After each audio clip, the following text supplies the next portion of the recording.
Hi, everyone. I'm Elaine Quijano. It's good to be with you. Thanks for joining us. President Trump left Walter Reed National Military Medical Center Monday. He was first admitted there Friday to undergo treatment for COVID-19. Mr. Trump's discharge does not mean he is fully in the clear. The White House physician, Dr. Sean Connolly, told reporters Monday the president, quote, may not be entirely out of the woods yet. The president's medical team said he has not had a fever for more than 72 hours. We know Mr. Trump is still being treated with remdesivir as well as dexamethasone. That's a powerful steroid typically used to treat severe coronavirus cases. It can also carry serious psychological side effects. The medical team has not provided any other key details about the president's health, such as his lung condition or the last time he tested negative for the virus. As the president settles back into the White House, the number of staffers who have tested positive for coronavirus is increasing. The latest includes White House Press Secretary Kayleigh McEnany. 2 of her aides tested positive Monday as well. Overall, more than a dozen people in the president's orbit are now infected. A September 26th Rose Garden event now appears to be a super spreader. That's when President Trump announced his Supreme Court nomination. There were both indoor and outdoor gatherings. Those who attended and are now infected include President Trump and the First Lady, former aide Kellyanne Conway, Senators Mike Lee and Tom Tillis, former New Jersey Governor Chris Christie, the president of the University of Notre Dame, and Pastor Greg Laurie. There are also new concerns and criticism over the president's last public appearance on Sunday night. 2 Secret Service agents drove Mr. Trump in a hermetically sealed car past supporters, raising concerns about the agents' exposure. The White House claims they volunteered and the movement was cleared by a medical team as safe. President Trump's COVID diagnosis is also impacting the race for the White House. A plexiglass divider will separate Vice President Mike Pence and Senator Kamala Harris when they debate on Wednesday. And the New York Times reports a virtual debate is under consideration for the next meeting between President Trump and former Vice President Joe Biden. That is scheduled for October 15th. The Trump campaign says the president intends to participate in that debate, but that statement was made prior to the reports that a virtual option is being considered. Advisors to the president tell our Major Garrett he will be campaigning aggressively after that debate as the final weeks before the election approach. For more, let's bring in Daniel Lippman and Molly Hooper. Daniel is a reporter for Politico covering the White House in Washington, and Molly is a CBSN political contributor. Welcome. I'm really glad to have you both tonight. Daniel, let me start with you. How does the president's discharge from Walter Reed line up with some of the public messaging we've heard from his medical team and administration officials over the course of his illness? Well, they've said he really wants to get life back to normal for himself, and that they have admitted that they are giving positive information to the media to keep his spirits up, and so he has long not wanted to stay in bedrooms that are not at the White House in the last few years. Remember, during the 2016 campaign, he used to fly back to New York City almost every night from his far-flung campaign events. And so this is basically a signal to the American people that things are going to be back to normal, and that if he can beat this virus, then almost anyone can. All right, and we just want to point out that we are watching this video. This is tape playback of the president arriving just a short time ago back at the White House, where you saw him remove his mask even as he continues to deal with this active coronavirus infection. But the president there clearly wanting to make a statement and send a message there as he returns to the White House. So, Molly, as we continue to watch these pictures here, it's interesting. In video on Twitter, the president has said he has learned a lot about the coronavirus while being treated for it.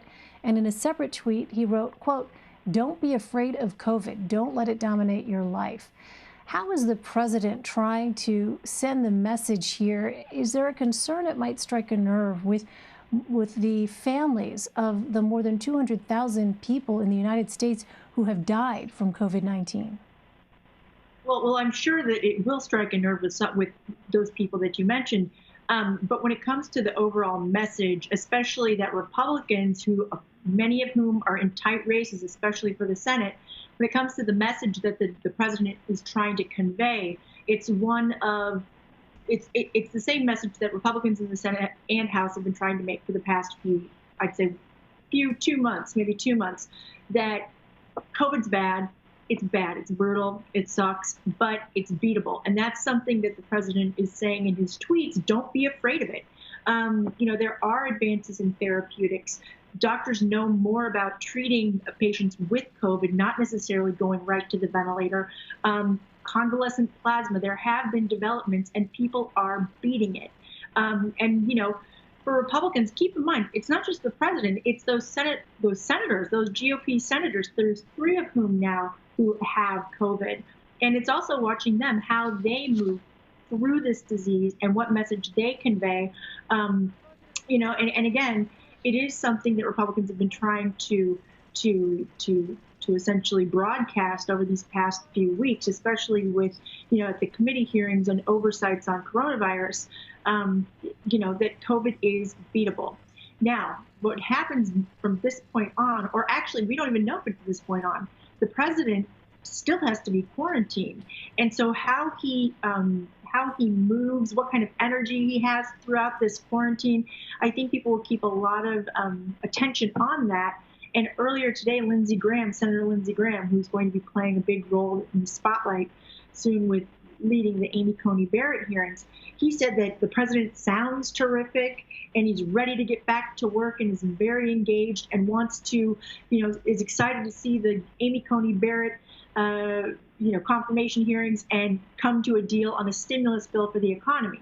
So if the president's able to do those things while he is sick, that's a message of strength, according to some Republicans that I have been talking to.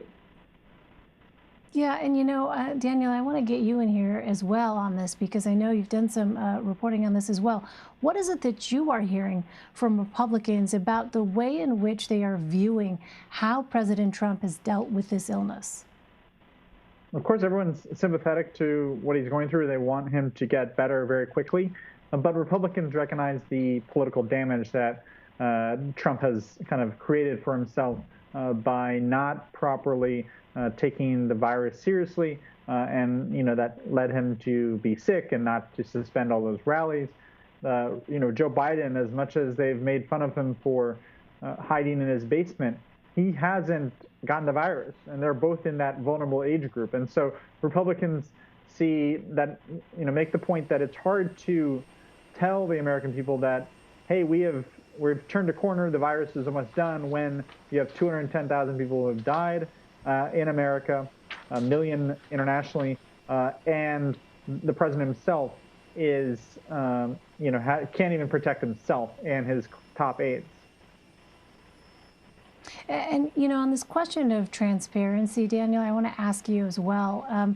Remind people here, because we heard one of those members of the president's team of medical professionals talk about HIPAA and not wanting to violate privacy issues here dealing with the president's medical condition. But why is it important here in the democracy for the American people to be given those kinds of details about the health of the leader of the free world?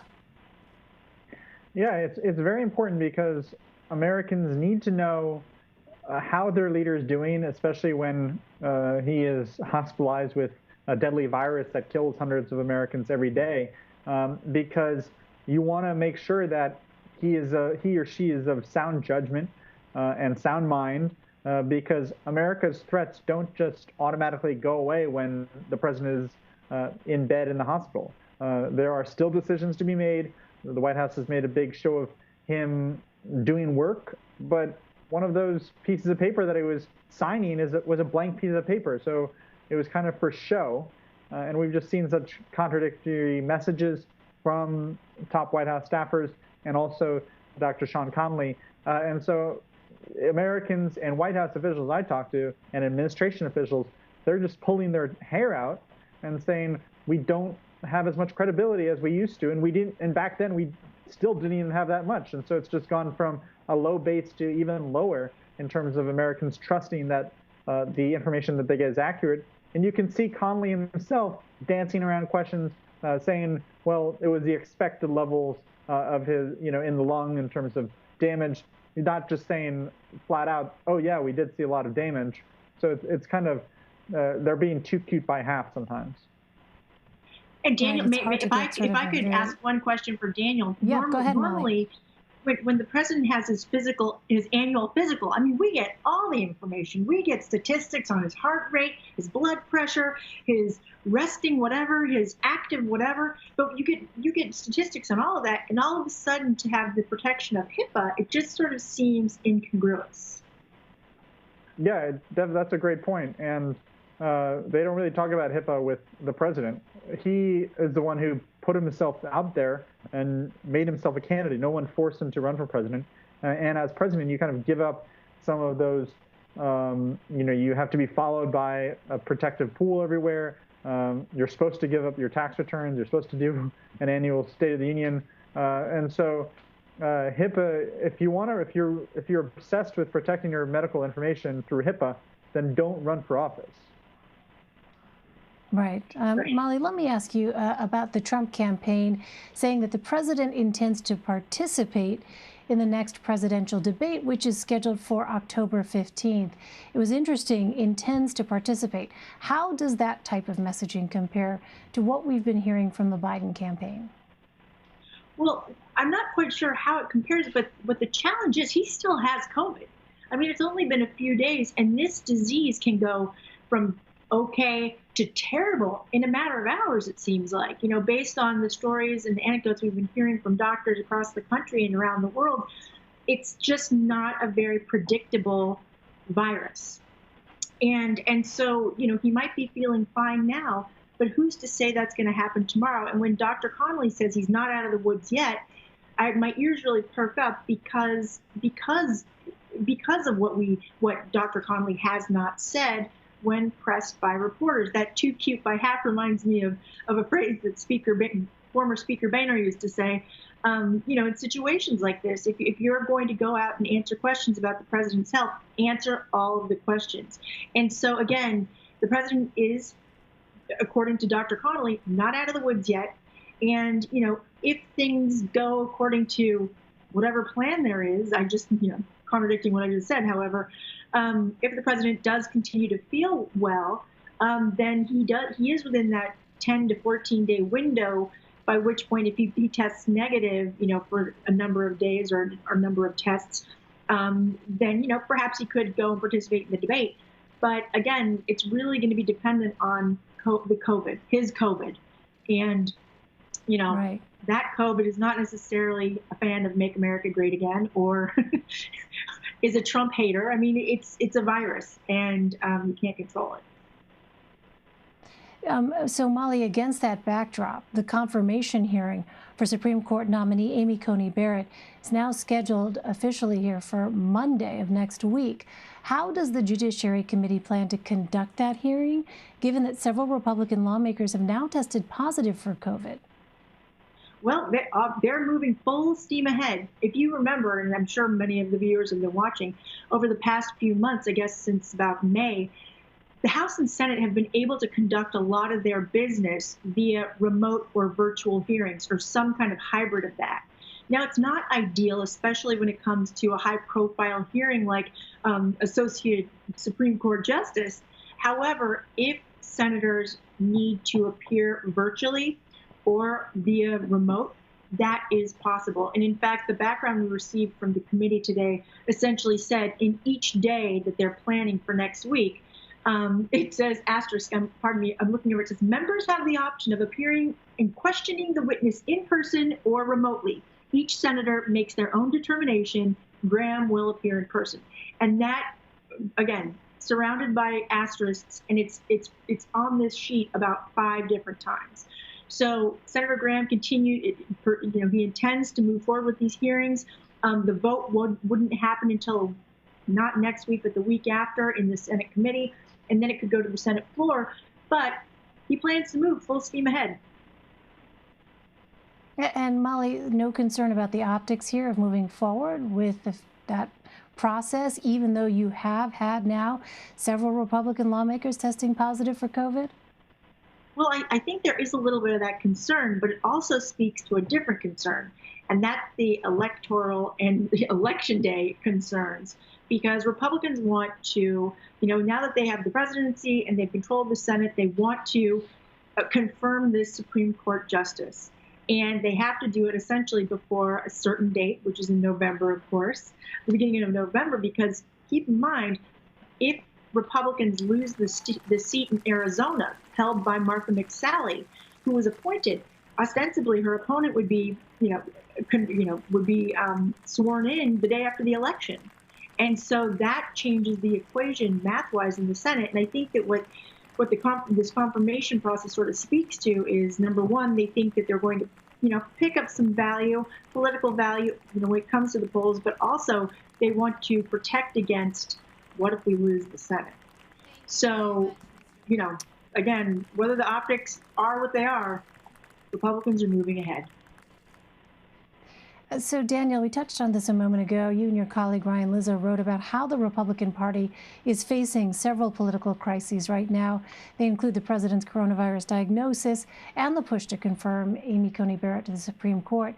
What is the general state of the party right now? What are top Republicans saying about it? Yeah, a lot of top Republicans are just very pessimistic. They don't think that Trump has a good chance of winning. They say that he's lost a lot of seniors with how reckless he has been in dealing with the pandemic, both personally and on a governance scale. They don't think there's a lot of senators who are at risk of losing, including Graham, who is in a very tight race in South Carolina. Iowa is a big concern. Colorado, and they're not going to win the House back. And you just look at the polling, Hillary Clinton was much more hated as a Democratic nominee, as a politician, than Joe Biden. People thought of Hillary as just not untrustworthy and not up to, it's kind of corrupt. Remember, her nickname was Crooked Hillary. That really stuck. Sleepy Joe. A lot of people would take Sleepy Joe over a Trump who is kind of constantly tweeting, and you just never know what to get. And the lots of chaos that we've seen in Washington the last 4 years, especially in the last week or two. Yeah, we will see what happens here with the president's COVID diagnosis. Molly Hooper and Daniel Lippman, thank you both very much. Really appreciate it. Thank you. A quick programming note, Vice President Mike Pence and Senator Kamala Harris will face off this week. It's for the first and only vice presidential debate. You can stream it Wednesday right here on CBSN. We'll kick off our coverage with a pre-show at 8:30 p.m. Eastern, and our panel will wrap up the night starting at 11 p.m.